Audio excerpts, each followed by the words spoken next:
Why didn't you run for the leadership last time round? So I did think about it last time round. I did think about it, and I actually decided my kids were between 5 and 10 at the time, and I thought, actually, do you know what? I can't do both things well.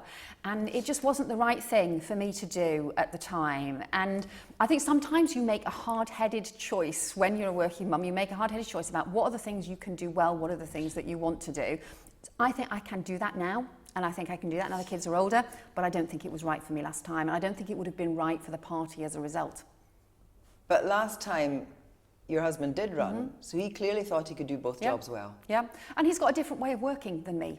And he's always had a different way of working, and actually sort of different ways. In some ways, actually, the kind of, I find it harder to multitask than Ed does in many ways. So you make different choices. But I'm interested as a feminist why you would think that actually you were better looking after the children at home than he was for a start. Well, do you know, but that's not actually about the choice. I don't think that's about, oh, well, which of us should be at home looking after the kids? Because when you're working, I mean, I was a minister, I was a Secretary of State, so I was doing a really high-pressure job. Having a woman as a leader is not necessarily, of itself, going to be a radical change. Like Margaret Thatcher. It certainly means, as far as you're concerned, that there should be a feminist approach to economics in our society.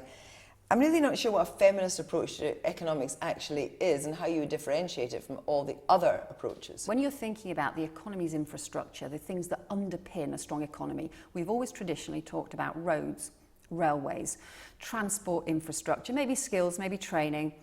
I think we shouldn't just talk about the trains and planes and the boys' toys. Actually, in a modern economy, but they could be girls' toys too. Surely it's much better to say, let's get women engineers. Yeah, oh, absolutely. So let me come back to that. But I think childcare is something that should be underpinning a modern economy. Universal childcare, and I would scrap the married couples allowance, which I think is unfair and stigmatising. Put that money into universal childcare to underpin it. Now, that is, you're right, is about supporting parents, not just women.